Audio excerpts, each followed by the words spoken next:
Hey, fabulous listeners, it's Elliot Bright with the Gaily News, your daily reminder that our community is still creating, still fighting, and still showing up beautifully. It's March 25th, 2026, and the past day gave us stories full of both joy and tension. From joyful visibility events and vibrant film festivals to dangerous legislative attacks, international struggles for basic rights, and personal reflections from queer folks building lives across the ocean.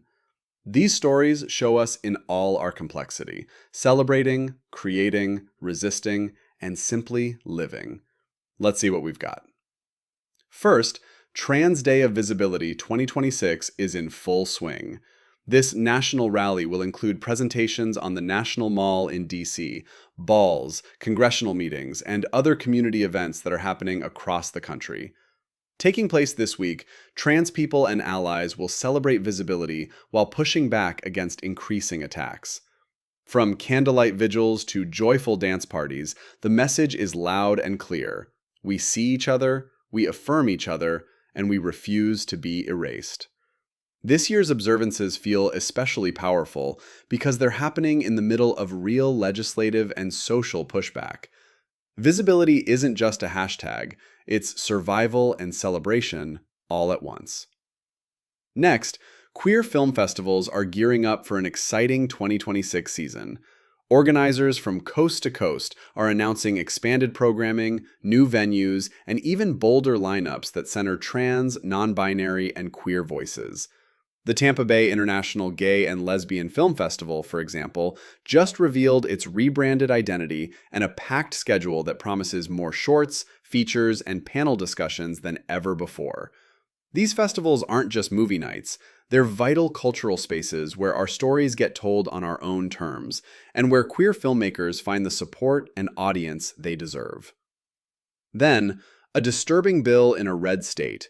A GOP lawmaker is pushing legislation that would send drag queens to prison for up to 10 years if they're accused of misconduct with a minor. The language is deliberately vague and broad, raising serious concerns that it could be weaponized against any performer who dares to be visibly queer in front of children. Critics are calling it a blatant attempt to criminalize drag itself. This kind of bill shows how far some politicians are willing to go to police queer expression and joy.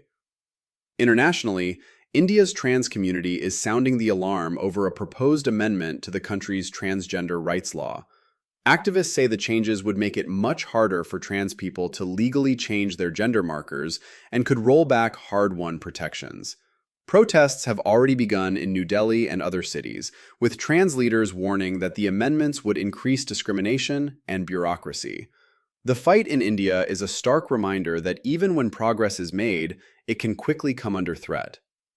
And in Paris, author Rashid Newson is opening up about what it means to be a queer Black American living as an expat in the City of Light. In a new interview, he talks about the freedom and the loneliness of building a life abroad, the unique beauty of queer Black spaces in Paris, and how the city's long history with queer culture both welcomes and complicates belonging. His reflections are thoughtful, honest, and full of nuance, a beautiful reminder that our stories travel far beyond borders. That's today's mix, darlings. Thank you for spending this time with me on the Gaily News. I'm grateful you're here, listening and staying connected to our community. I'll be back tomorrow with whatever the next 24 hours bring. Until then, keep shining, keep creating, keep showing up exactly as you are. Stay fierce.